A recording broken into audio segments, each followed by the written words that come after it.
Tonight on Country Squire Radio, we are presenting the art of tasting. Plus, we've got a pipe question of the week dedicated to figuring out what pipes did we love or more specifically not love in the past that we have come to find a love for. And of course, quickfire questions and more happening right now tonight on Country Squire Radio. Welcome to Country Squire Radio. I'm Beau. And I'm John David. JD. Hey, Beau. Good evening, man. Man, good evening to you, sir. How you doing tonight? I'm doing well. Yeah, it's been a busy day, and things are good. We're just kind of rocking and rolling. That's good. What's going on with you, man? Oh, dude, you don't talk about a busy day. It's been kind of one of these crazy, insane days where, like, you know how some days you got a lot going on, so you have a very strict schedule that everything must begin and finish at the exact same time. You know what I mean? Like, It's all back to back. Yeah. No. That was my day, and things were going fine until I got a phone call, which was that somebody stole my identity and about $2,000. And that put a little bit of a monkey wrench. Are you for real? Yeah, I'm being for reals. Yeah, it was very frustrating. Wow. But dude, any idea like how they did? They spent $1,000 at a Best Buy and $1,000 at a Bed Bath & Beyond. So hopefully they tricked out a really awesome apartment. There's no telling what they found in that Beyond section. I'm just telling you.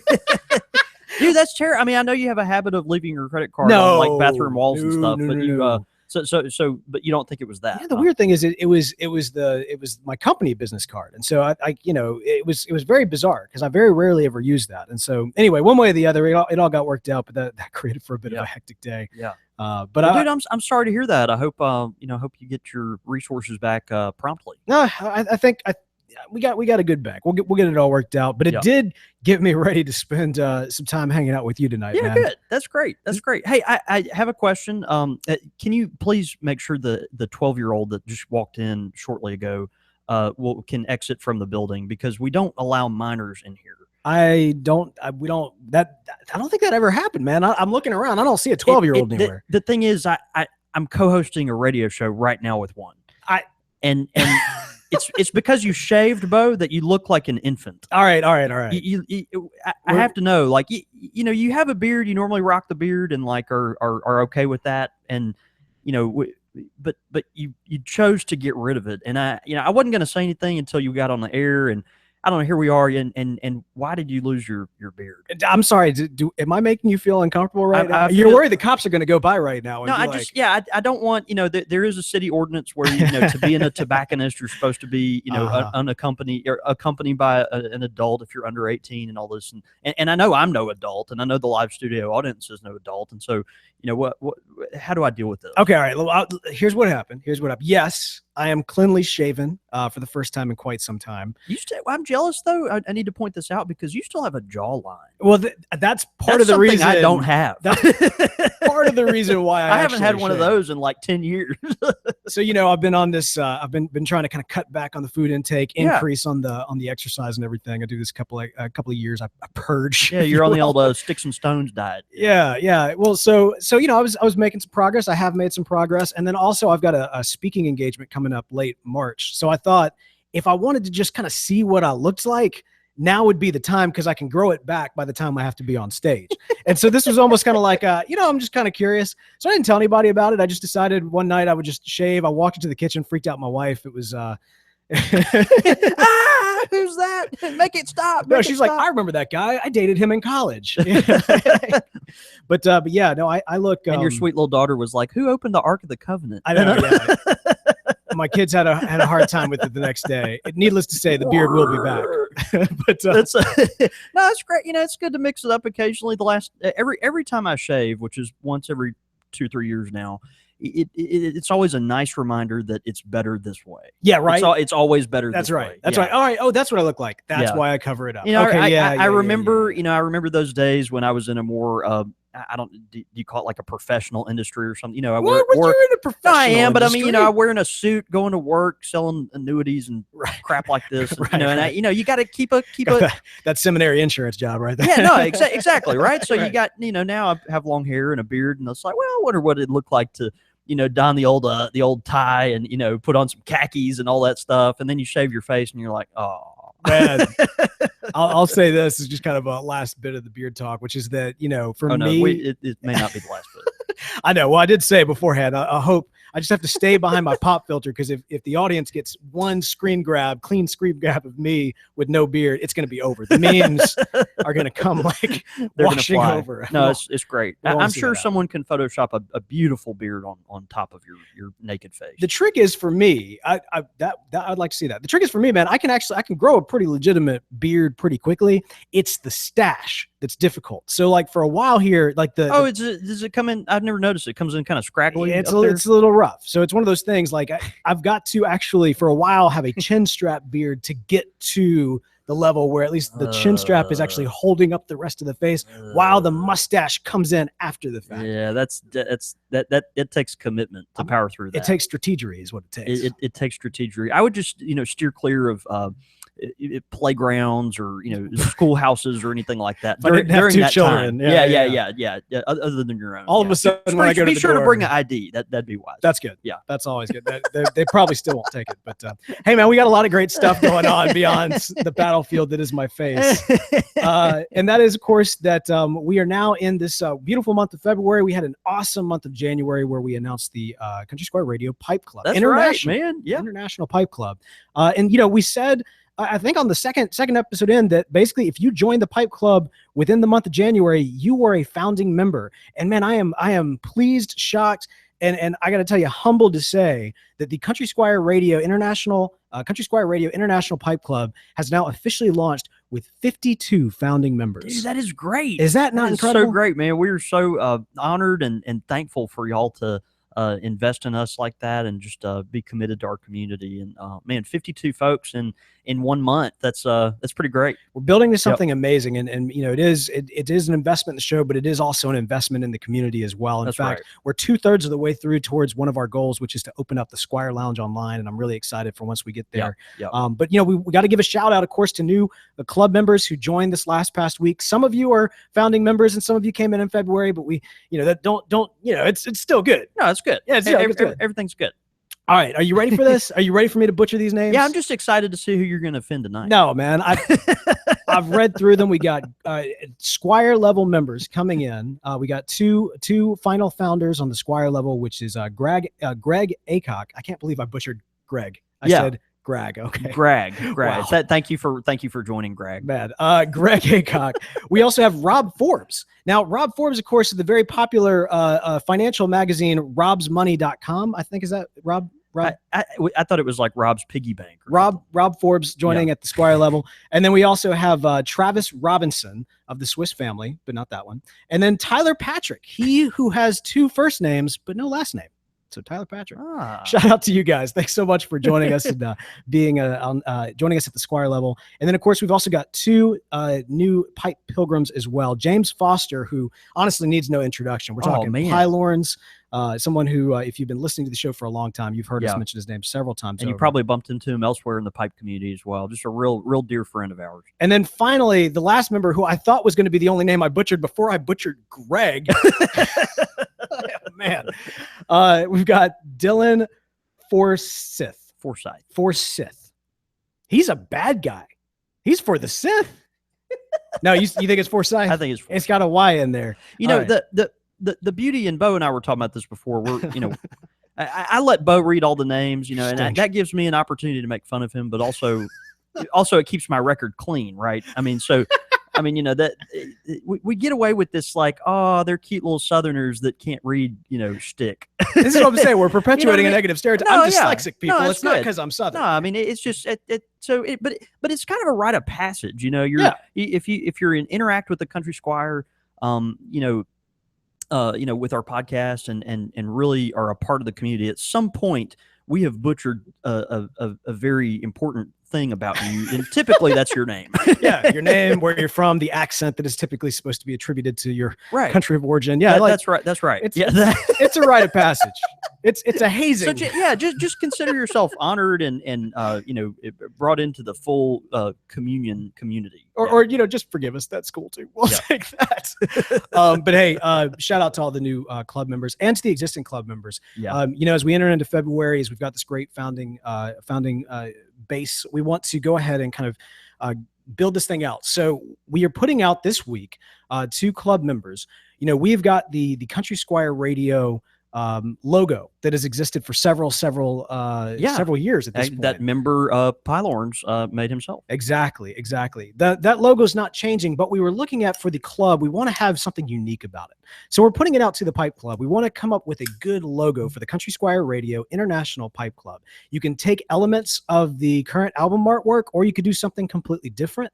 We're really kind of opening it up. So if you've got some artistic talent, if you don't have artistic talent but want to try it anyway, send in your entries. You can email them in show@countrysquireradio.com. Again, that's show@countrysquireradio.com. And we're looking for those logo entries for the Country Squire Radio International Pipe Club. Yeah, it's exciting. I wish Beau and I had the talent that a lot of you do. Obviously there's some graphic folks and out there, and some folks that just do it kind of on the side or as a hobby. But we'd love to see kind of what what thoughts are there, and we'll start to see just kind of how some of these congeal and move forward. So I'm loving all the Twitter feedback. It's fantastic. Thank you for that. Well, at least the first meme related to my beard is actually one of me with a beard, so that's that's good. Thank you for that, Portland Paul.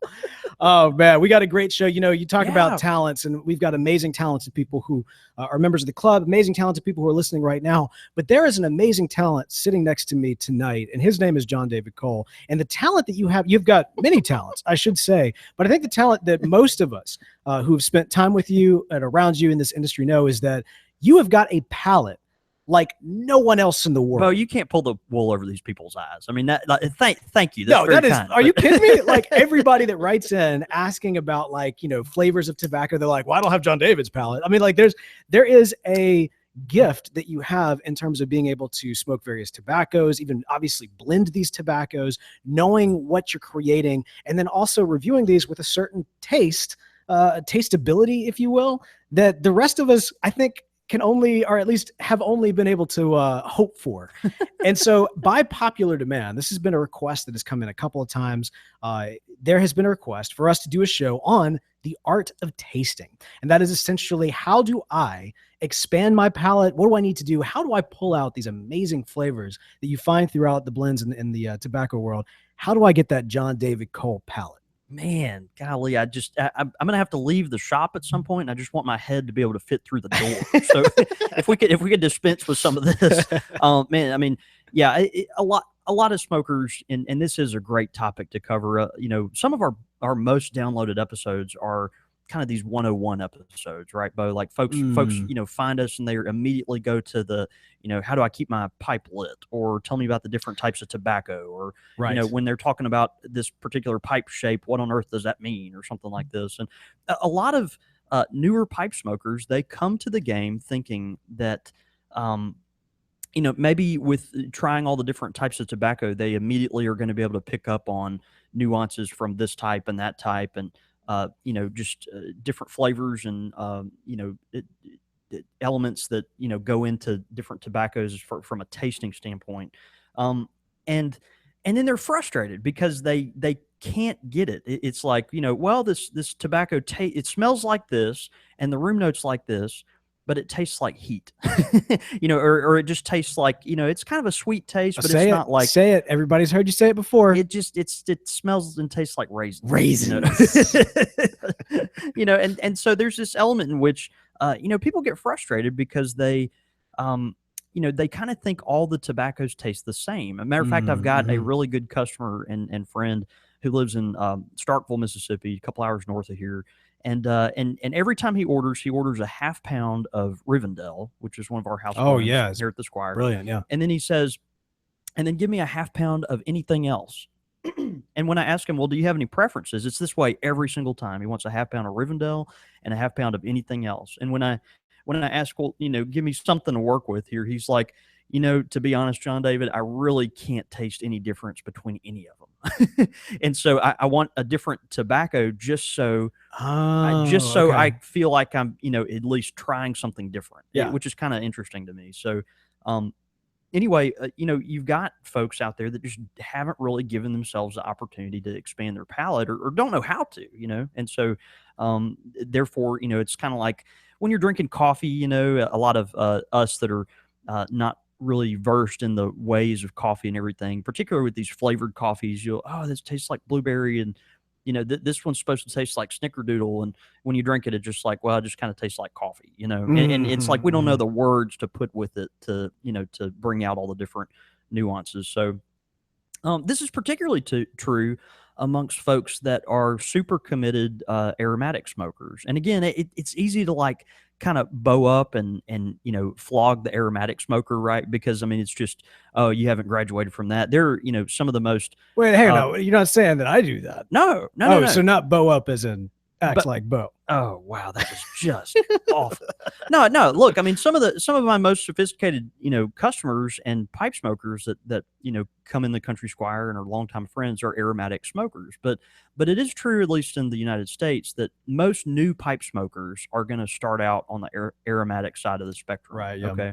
And I think because there's just a simplicity there of the flavor profile, it's hard for those folks to pick out nuances without really trying to go kind of out of their comfort zone against their grain and figure out something that pushing the envelope, as it were, kind of that you have to get out of your comfort zone a little bit in order to come back to your favorite and really understand what you appreciate about it, which I think is kind of interesting. It's kind of similar to what we were talking about a little bit before the show started here tonight. I was talking about coffee and how, a lot of people in kind of our local community, their entry level into anything beyond coffee, and for example, cappuccino, would have been gas station cappuccino, which if you know anything about cappuccinos, gas station cappuccino is not a gas station, like that's not a cappuccino.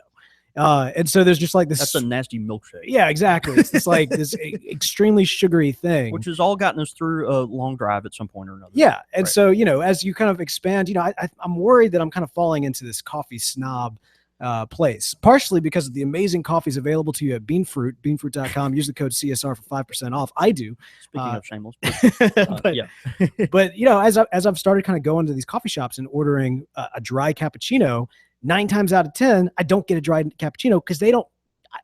No offense, but they don't know what I'm talking about. They don't know what it is. Yeah. And that that happens a lot, particularly with folks that sell pipe tobacco, or you might have a store that has a few pipe related things, but they mostly do cigars or cigarettes or something else. And so a lot of these folks, they're just not involved enough in the culture of it for you to understand. Kind of if I'm looking for a pipe tobacco that has cedary flavors that it has a smokiness or whatever. I mean, they're just not going to pick some of these things up. So the goal though here, what we're trying to do is get you a more sophisticated palate.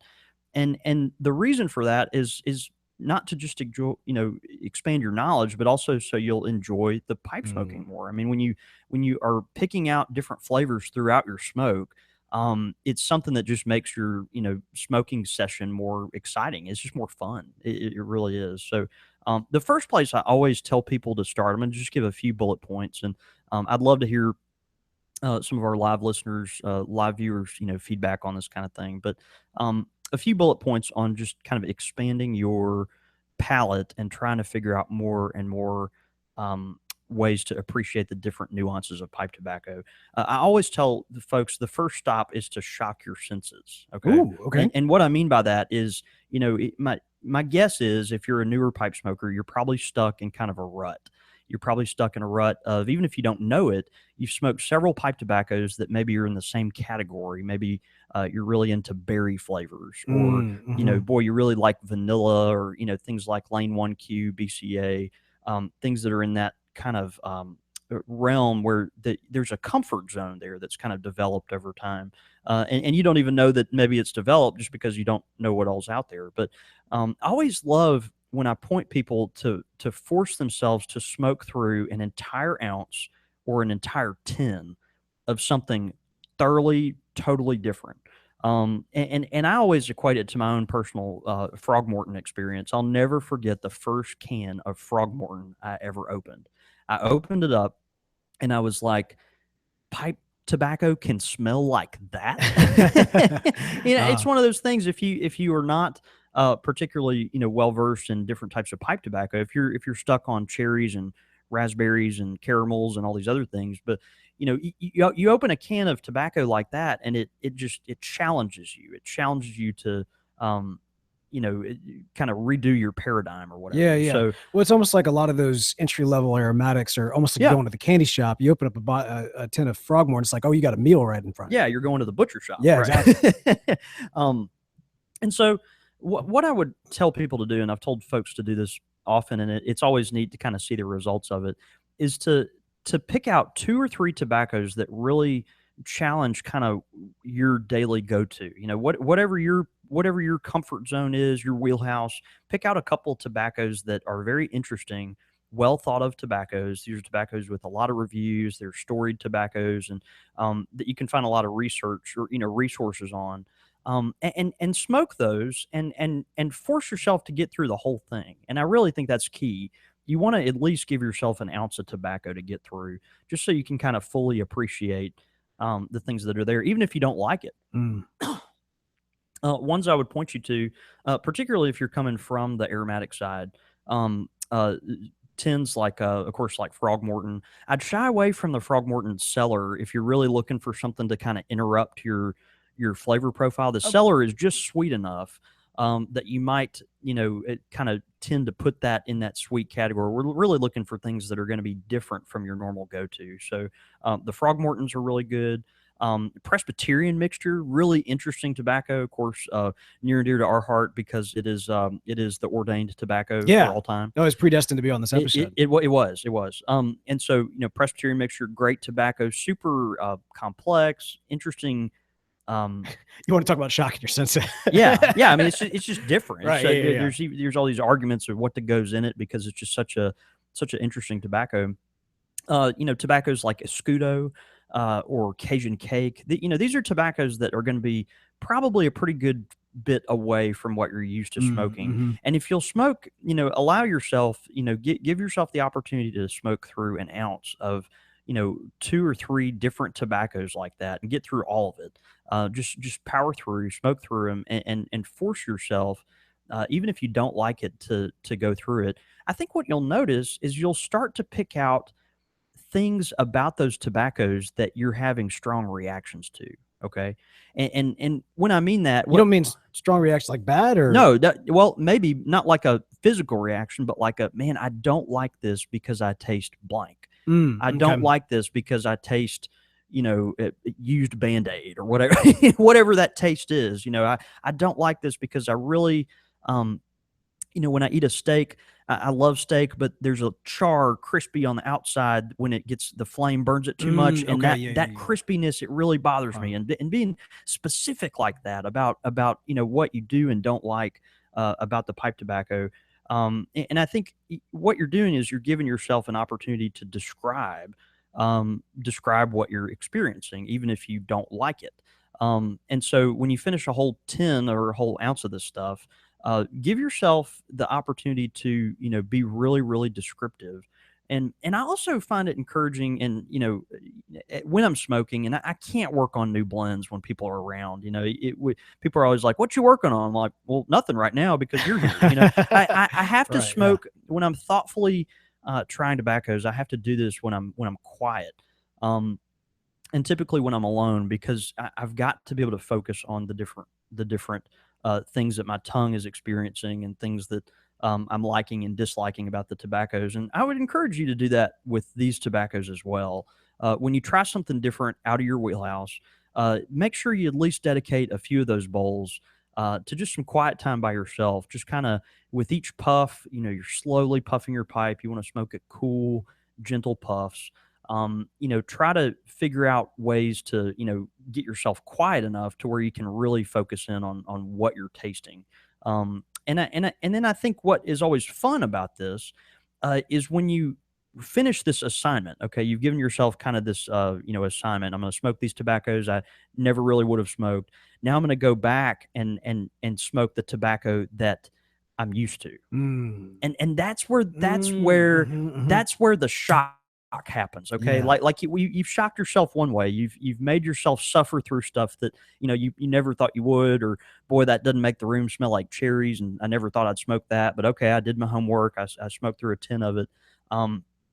But now you're going to go back to your cherry Cavendish. Now you're going to go back to your Lane 1Q or something like that, and you may still like it, but it's going to be different because you're going to It's identify. always going to be different. Yeah. And I see it almost every single time. People, when they go back to the old standard, even if they didn't like the other, they think, okay, well, I've tried these tobaccos, and um, and this is why I hated these tobaccos for this reason, but this is why I liked this tobacco. This tobacco does something to my tongue that is pleasing. It coats it in a certain way. It's got there's a sugar in there that's really, that stands out. It, makes me think of a particular pastry my grandmother made or something. You'll be amazed at the things that it kind of sparks you to do. So it's almost like when you're strength training, a lot of these strength training programs, which you and I do both regularly. Clearly, obviously, if you're watching live, you can tell. But a lot of these strength training, that they have this kind of method where you're shocking your muscle systems. You have to work out one muscle really hard, and then you work out the opposing muscle, and somehow that forces your body to recover in a way that is more helpful to you overall. Huh, okay. And so, and it's really kind of funny when you're smoking a pipe. I think you can kind of use that same concept. So go back and do that and just see what you get. I think the quietness really helps also while you're smoking quietly. Again, you'll also, as you're smoking, you'll want to smoke individual leaves too. And this is kind of cool. From tobacconists like the Country Squire, or, any of the online retailers, or, maybe your local brick and mortar, if you've got a dedicated pipe shop close by, you can go in and say, hey, I want an ounce of, Latakia. I want an ounce of, a Turkish tobacco, or do you have a yellow Virginia? Do you have a red Virginia? And your source. Do you have? I mean, these are your components, your blending components. And so I would definitely encourage you to smoke each one of the components as well. And I think, matter of fact, tonight, just in honor of this, I was smoking a bowl of Perique. Well, there you go. And that's probably why I won't go to bed for the next 7 hours. But you smoke each individual blending component, maybe not a whole bowl, but you smoke enough of it to kind of get, okay, what's going on with this tobacco? What's going on here? I might not smoke a whole bowl of Latakia, but I'm smoking it pure enough of it just to get kind of what this would do to a blend if I put it in a blend. Yeah. And so I really always encourage people to do that. And pay attention as well. And I'm kind of rambling here, but there's a lot to, developing your palate. Pay attention as well to what you're smelling and what you're tasting. And so, and people, I hear often, it's like, man, the pipe, when you're not smoking it and you're sitting next to someone that is smoking it, it makes the room smell so good. But when you're smoking the pipe, you don't really smell it as much. Yeah. Have you ever experienced that? No. Yeah, totally. You kind of feel like, when someone else is smoking a pipe, you can enjoy the smell of it. But when you're smoking it, you don't really smell it as much. This is absolutely true. Yeah. Some of my favorite tobaccos, I almost enjoy more when somebody else is smoking them, right? Yeah, exactly. So give yourself the opportunity to try to smell the tobacco. And there's a method I do with this. Okay. When I'm smoking my pipe and it's just kind of at a nice slow burn and it's smoldering in the bowl, I will take the pipe out of my mouth and kind of let my senses clear a little bit. And then I'll take the bowl and just go right underneath my nose. And actually I'll give it just a little room so that, I'm not hold it at chest level. Maybe at chest level, where I'm just not breathing it straight from the bowl. You don't want to, overdo it. But if you'll give yourself just enough of that smoke to come off the bowl, straight from the bowl into your nose, and it will really, you'll start to appreciate some of the smell that way. And when you know what you're smoking and associate it immediately with what you're smelling, it seems to me that helps a good bit too. Interesting. So, yeah, that's good. I mean, I guess it really is proximity. If most pipes are going to be a certain level from your nose, which means that you're picking up specifically the scent at which it's burning, as opposed to the flowing smoke scent that everybody else would normally get. Yeah, no, absolutely. It's real fresh, and you know exactly what you're experiencing. So, another thing, which I will tell on our good friend Russ Hicks who is determined to expand his palate, you can chew these leaves too. You can actually take individual leaves, and we've all, if you're into this as much as some of us are, you've actually chewed some of these leaves before. It's a lot of fun actually if you'll take a blend and just dump a little handful on the table and start to pick out similar leaves. You can actually start to group them by color and cut, and you're like, oh well, okay, I think I've got all the Virginias over here. That looks like Cavendish. I don't know if that's Perique or Burley, but we're going to put those over there. And then you can actually take a leaf and just kind of chew on it a little bit. Pipe surgeon right there. Yeah, exactly. We had a blend that we put out not too long ago, and I get this text message from Russ, and it's like, what's going on with this particular flavor? And I'm like, how on earth did you pick that up? We tried to hide that in there. And he's like, oh well, I'm sitting here chewing on it. So and I think there's something to that you can really glean a lot from. Of course, you're not going to just chew a whole mouthful of this stuff, but just let your self experience that taste just a little in a different way, and I think it'll bring out some more opportunity for you. So okay, lastly, and this is probably the most fun element of all this for me, but how am I going to grow kind of my my understanding of pipe tobacco and my at the cough tonight, sorry, how am I going to grow my understanding of different types of pipe tobacco, how to describe them, picking out different flavors. This is hard for me. And I always have to go back to, and this, I can extrapolate on this momentarily, but using your words. How you're we're working with that with our kids. Actually. Exactly. Yeah. Your mom, you're telling your baby daughter or whatever, like, okay, use your words. Like, what are you processing here? What are you As Daniel Tiger would say, use your words, use your words. You don't get that, but the dads and moms out there, you know what I'm talking about. They know what that's about. But you use your words. And so what I'm trying to say with this is, when we go into pipe tobacco, we're so tempted to use words like, sweet or bold. But pick out some of those words, and don't allow yourself to use those words. That's good. Okay. And dig in deeper. What is a form of sweet that you can dive into that is more specific? Is it something is there a sourness to it, or is it a sweet and salty flavor? I have to tell this story because I it's part of my own story. And I use it on a daily basis here at the shop. But if you're a longtime listener of the Country Squire, you know that I have had enough counseling education to be extremely dangerous, and kind of consider that a part of the fun of my job is that people come into our shop and they light a pipe up with me, and I'm no therapist by any means, but but we sit here and we talk about life, and before I worked at the Country Squire. I actually was in school studying to be a counselor. And so, I didn't accomplish it. I didn't graduate. There's no licensed professional, anything on my pedigree. But I have just enough of this counseling experience to kind of understand something about trying to take away some of these words and replacing them with more specific feelings. When we were in school, studying to be a counselor, we had to read this book. It's called The Art of Helping. It's by Robert Karkoff, and it's a super good book if you're interested on how to hear someone. And you'll understand why I'm talking about this in a moment. But I promise this is going to make sense for pipe tobacco in a very short amount of time.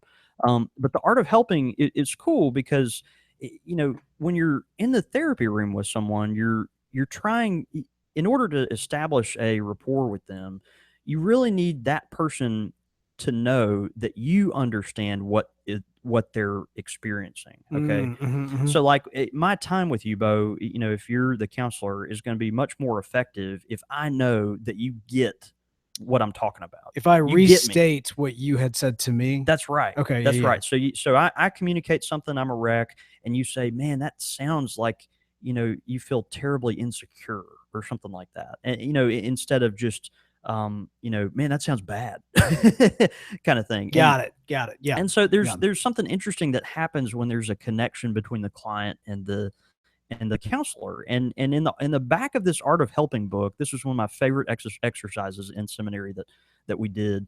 There is a feeling word list. Okay. And this feeling word list, this is a lot of fun. Wow, look at that. This is a lot of fun. So you think about, okay, what am I thinking when I go into a counseling room? Am I words like sad, angry, confused, happy, scared, weak? Those are kind of the top level words that maybe we give ourselves. That's kind of the first place we go to when we're trying to describe our feelings. But let's say you didn't allow yourself to use the word sad. Okay. What if you couldn't use the word sad? Okay. All right. But you had to still express that emotion. So could you say something like hopeless or lost, Disheartened, painful, disheartened, uneasy, distressed, devastated?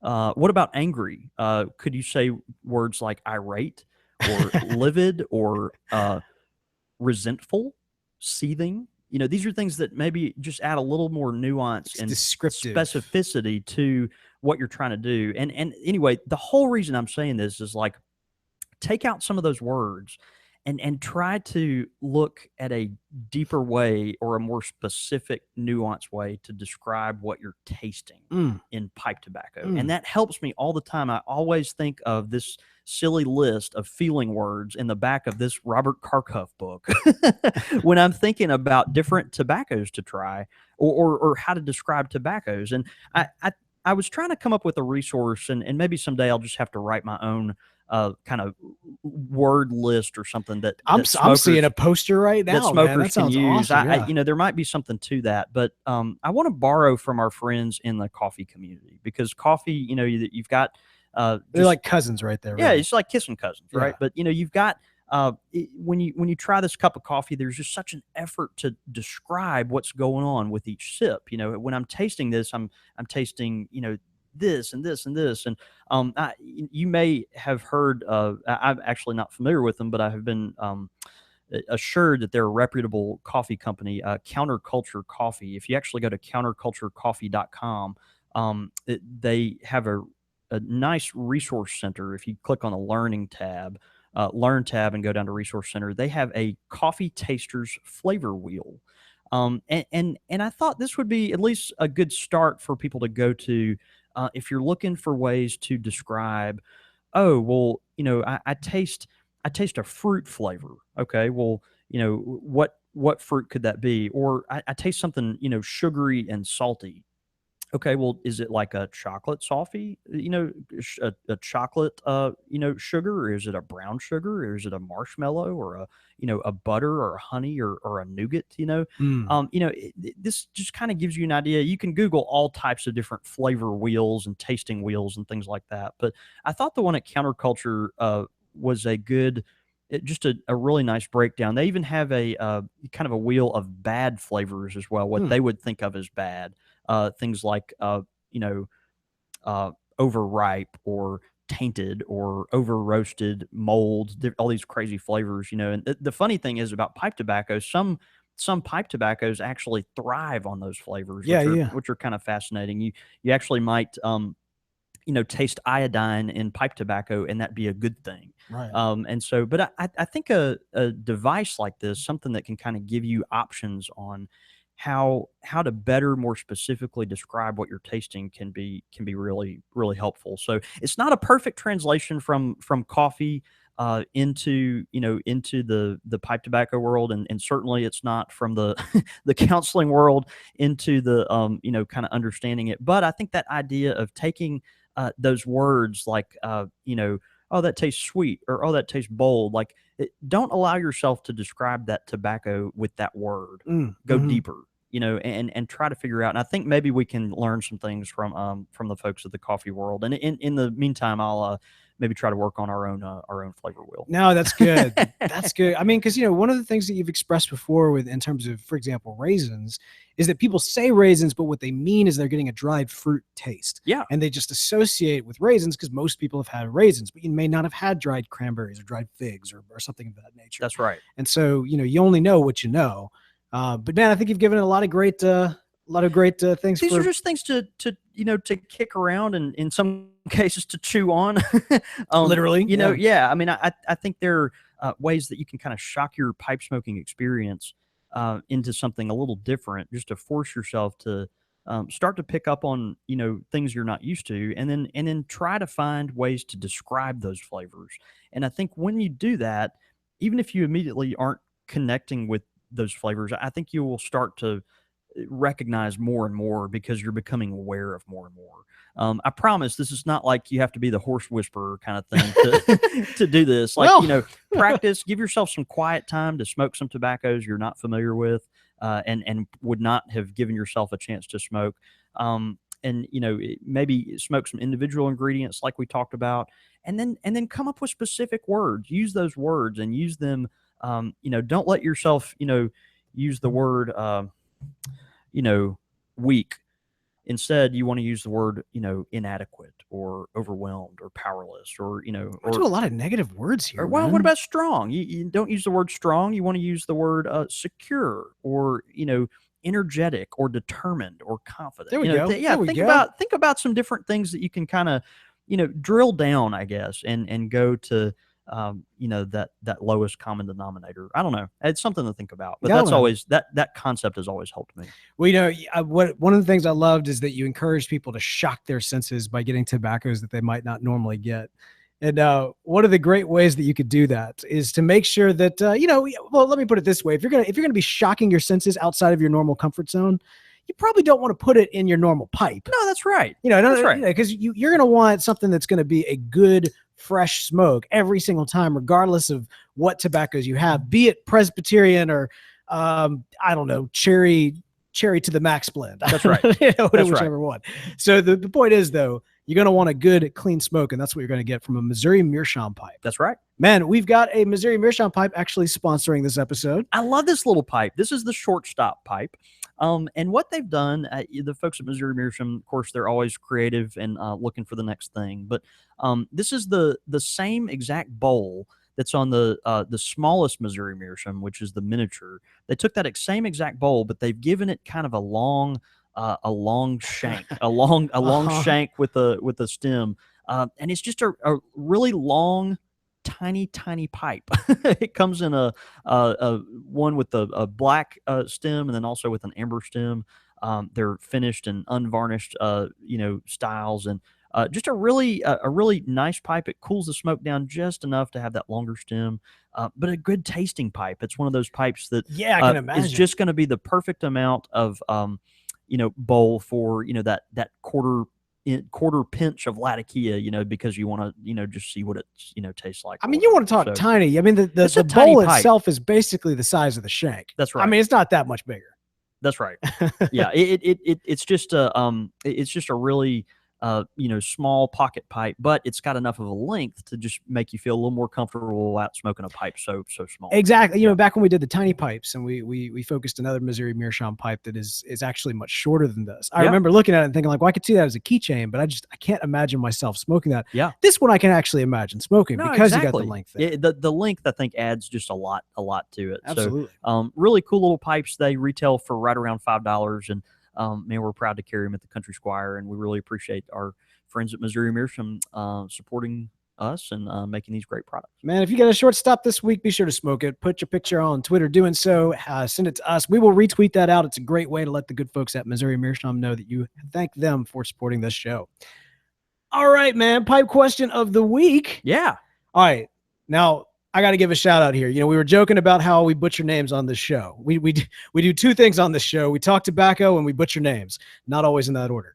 But for sure, this comes from a listener who I have butchered his name in the past, and you'll see what I'm saying. This is from listener Alex Carnes, who says, "What pipe shape was utterly unattractive to you, but after a while came to be one that you just had to have?" He says, "Also, you guys, I'm going to help you out with my last name," and he actually spells his name out phonetically. Carnes. Right. Because Beau would want to say Carnes or Carnies. Didn't I say, I think I said Karens and Karens, maybe? Carnies, Carnes? But see, Alex knows got us a well enough naze. to know, it's just Carnes. So, Yeah. and that's how we do it. That's right. That's right. So yeah, great question. I will tell you the exact answer for me. I didn't have to think about it, but for a split second. And that pipe shape is the Prince. For Really? some reason, when I first got into pipe smoking, I Princes everywhere, and they just really bothered me. There was something about a Prince shaped pipe.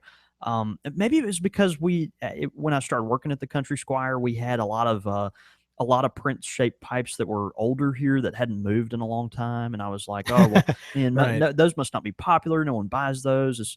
The pipe has been sitting on the shelf for 15 years. But I was put off by the Prince. The Prince for some reason did not connect with me, and then I smoked one. One day I smoked one, and I love a Prince. Now I'm just stuck on a doggone Prince. There's something about it that I think the height of the bowl compared to the width of the bowl, I really like. There's a Stanwell Prince I have that's an older pipe. I don't think they make anymore. Savinelli, I like the dimensions and the proportions of the prints that they make. Some Dunhill Princes are some of the most beautiful Dunhills I've ever seen in my life. I don't own a Dunhill Prince, but I think the most lovely ones I've seen have been Princes. And so, it's just a shape that I was, I didn't like. It just wasn't appealing to me at all. And then I smoked one, and now I'm hooked. Man, you were making those doves cry. The what? The doves cry. The doves cry? It's what it sounds like when doves cry. It's a Prince song. Okay. Net fail. For me, man, it's actually one we recently talked about, which is the Cuddy. Now I've yet to actually smoke Cuddy, but I have always found those to be is pointless too hard of a word? I mean, obviously I've turned around on this, but originally I just could not get the appeal. They looked weird. They were so small in terms of the bowl size. Yeah. Most of the times you see them in clay, and for the longest time I just had no desire to own a clay pipe.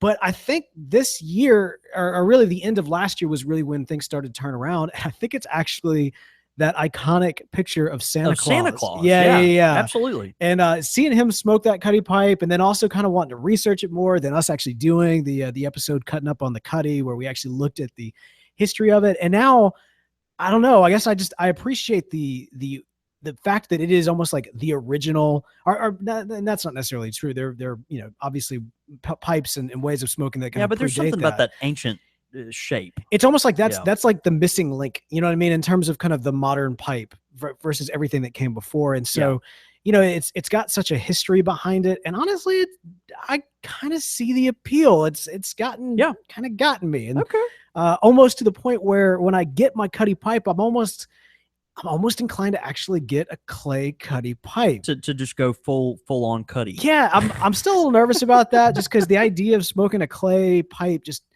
for me, it just still, like, I taste mud in my mouth. That may sound ridiculous. I mean, you are ridiculous. But well, no, I think it'd be worth trying. I think it's something to look into. And obviously, what better clay pipe than a Cuddy shape? Yeah, well, and then I think there's also kind of this. I do like also the romantic idea of like, the old school pub, in which case they just had all of these Cuddy clay pipes. That's right. All over the place. And just, you'd go down and you'd, you have your pipe right there. Yeah. To you pick up the table pipe, and to make sure you got a fresh stem, you just broke the end off. Yeah. That may, I mean, to some extent that may be like man cave goals at some point. You know what I mean? Like when I'm able to get like a space that is like the smoking lounge, I might almost get like a bouquet of Cuddy clay pipes. You know what I'm saying? Just put them in there, and then just make sure you've got a reverse mullet stiletto in the mix, and then we'll be good. Yeah. A lot of great entries from that old episode. Absolutely. What a great question. Thanks so much, Alex, for that one. And hey, if you've got a pipe question of the week, send it in, show@countrysquireradio.com. We also put out on Facebook this week a post asking for some new pipe questions, and you guys delivered. So thank you so much for that. We'll be pulling from that over the next couple of episodes for sure. Quickfire questions. All right, here we go. Quickfire questions coming in from the forums over at thispipelife.com. Tomato Badhai. Still no clarification on how to pronounce that one, so we're just rolling with it. Roll with it, baby. That's right. Again, from the forums over at thispipelife.com. Big news about thispipelife.com, so stay tuned just a couple of minutes here to hear more about that. But here we go. Now, as you recall, Tomato has been going back to the last couple of episodes. He sectioned off quickfire questions in kind of a grouping. Tonight is kind of the final one. The grouping is called Serious Life Choices, which honestly is all quickfire questions. Yeah. But here we go. Porch sitting on a rainy day or porch sitting on a clear day? Porch sitting on a clear day. If it's a covered porch, man, that rainy day sitting is where it's at. Yeah, but see, if it's rainy day, I'm going to take a nap. I'm not there. There won't be any porch sitting. There might be porch napping. Yeah. Hey, man, have you ever had a porch nap before? I don't know if I have. Man, it's nice. It's solid. It's never expected, but when you wake up from it, it's like, oh yeah. It's one of those where when you wake up, your like eyes are all crusty and you can't see colors anymore. Yeah, that's right. Yeah, that's right. Oh man, that's the way to do it. But no, I'm definitely going to say rainy day. Okay. Man cave or actual cave? Ooh, man cave. Yeah, definitely. I don't know what I would do with an actual cave. I mean, I'm sure I would find a really cool, reason to have one. I'm mildly claustrophobic. Like I've been in caves before, and it kind of freaks me out a little bit. Have you been spelunking? Mildly. You're a mild spelunker. Use your words. I did once go on a camping trip where we actually did some spelunking, or spelunking, as you prefer. But yeah, no, definitely man cave. I want power. I want Wi-Fi. Yeah, I want a bouquet of cutty pipes. Of cutty church warden right. Clay pipes. Right. That's right. And then road trip or staycation. Gosh, man, I'm gonna have to go with staycation. That sounds so lame, but man, if I can enjoy my personal space without having to think about the normal stuff of life, ooh man, that's nice. Yeah, and it's interesting. Road trips have their place. I don't know, but I think right now I would choose staycation. Over the last year, I've had the extreme pleasure of being able to travel a lot with you, and then also with Briar, who we've mentioned on the show. Yeah. And actually, recently, me and Christina my wife were on a trip together, and I was like, it's nice because it's nice to have a travel buddy. You know what I mean? Like a good somebody to travel with and everything. And man, you are an awesome person to travel with, but it is like pulling teeth to actually get you to be like, hey, let's go to New Orleans. Hey, let's go. We've been invited to this thing. That sort of thing. We're gonna leave town and put down everything for like 4 days. Yeah. I don't handle that well. Well, once you get on the road, you're a lot of fun. Now, for me, man,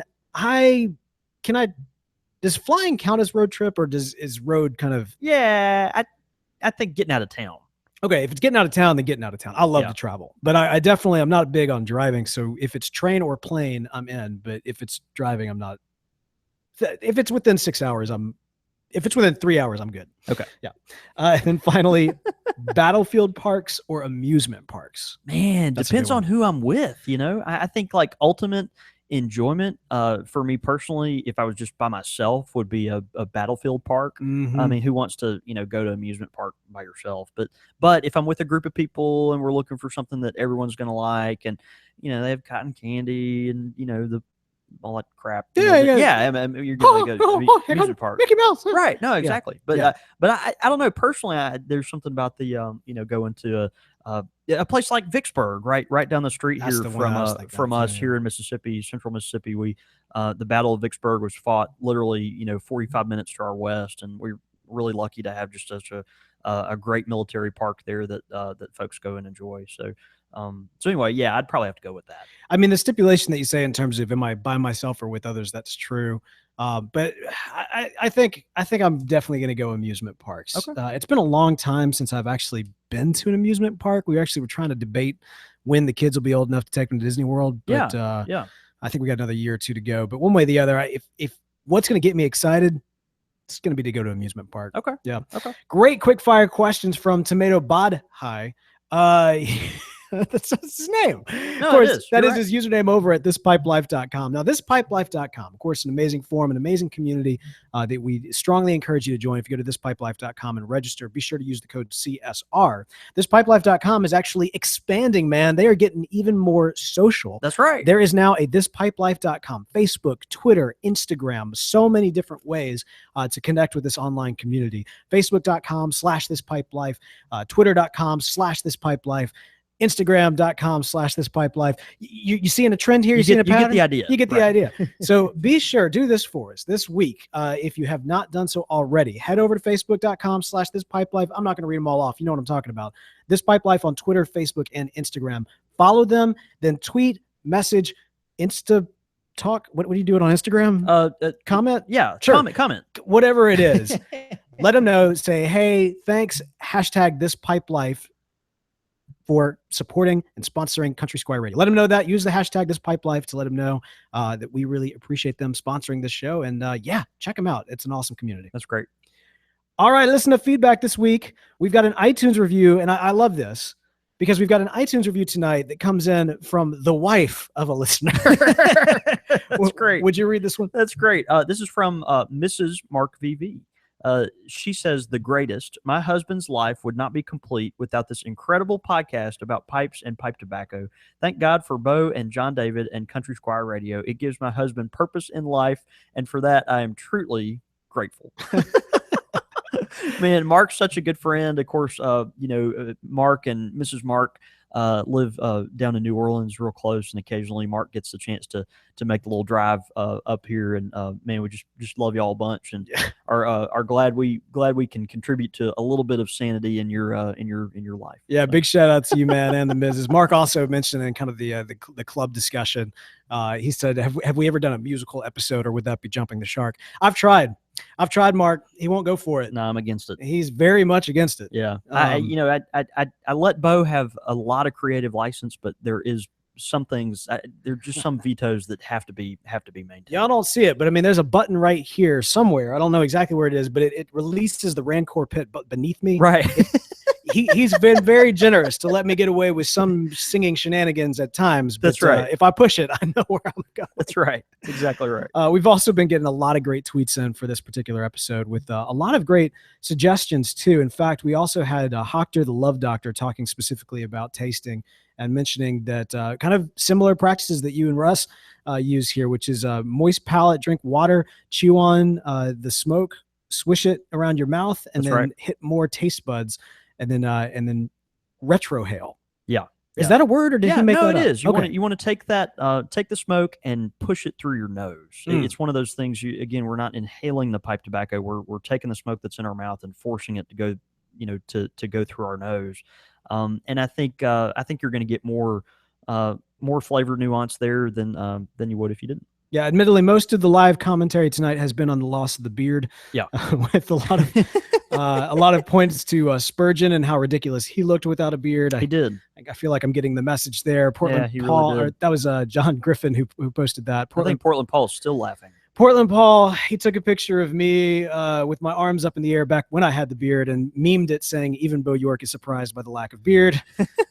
Touche. That one, I'm going to give you a retweet on that one. That's pretty good. That's pretty good. Russ, lamenting the fact that you spoiled his secrets out to everybody. No, it's okay.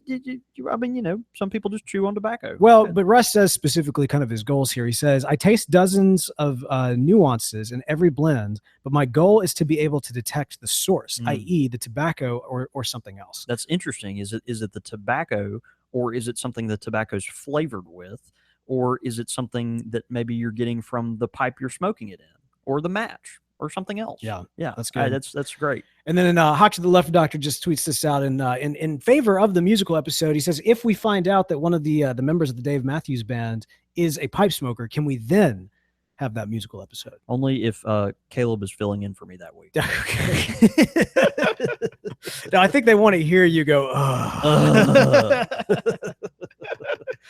Great feedback here at the live show. We encourage you to tune in if you've never enjoyed a live show before. It's such a fun experience. We have a great time with those of you who do tune in live. It really is great. We have so much fun with you guys. You can tune in live on Monday nights on our after hours at 6:30 p.m. Central Time. That's 4:30 Pacific, 7:30 Eastern. We want to also encourage you, if you're listening to the podcast right now, you should be listening to the podcast on the Satchel podcast player, because one of the ways that you can help out the show is through Satchel. Click the button that says be a patron. Even for just $1 an episode, you're helping secure this content, keep it going. Of course, we've been talking a lot about the Pipe Club, but even if you don't necessarily want to join the Pipe Club, or if it's a little bit too rich for your blood, just $1 an episode goes a long way to helping support the show, growing the community. We want to encourage you to do that. So it's real simple. If you're listening on Satchel, just click be a patron. And that's a great way to do it. You can also keep up with us throughout the week. You can follow me on Twitter. I'm at the real Beau York. I'm at John David Cole, or you can get us at the shop at @_Country Squire. Of course, all that contact information and more can be found at countrysquireradio.com. Well, man, dude, I smoked a half bowl of Perique, and I think my heart's about to explode.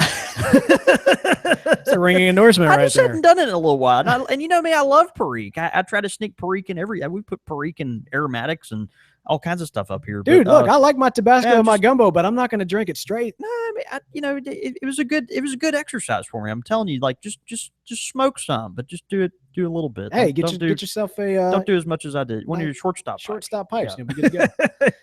All right, man. Well, let's go have a night. See you, brother. Thanks, guys, so much for tuning in. We greatly appreciate it. I was going to make Super Bowl commentary about Super Bowl versus small bowl, but I forgot to do it. Yeah. Oh, that's just part of it. Yeah, it's part of it. All right. Thanks for joining us, y'all. Great to see you. Next week, tune in. Will I have a beard by then? Probably not. I don't know. Take your vitamins. Yeah. I think that'll help. Vitamin B. Yeah.